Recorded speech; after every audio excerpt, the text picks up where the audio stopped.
देख ए मेरे दोस्त, हिम्मत ना हार, परेशान ना हो, सब्र रख।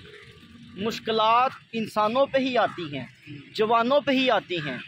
एक दिन तेरी मुश्किल ज़रूर आसान होगी। देख अल्लाह कुरान में क्या फरमाता है, ला तकना तुम मिन रहमतिल्लाह।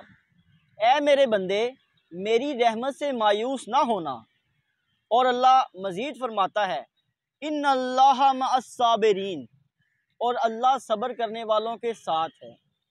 तू सब्र कर, हिम्मत ना हार, होपलेस ना हो।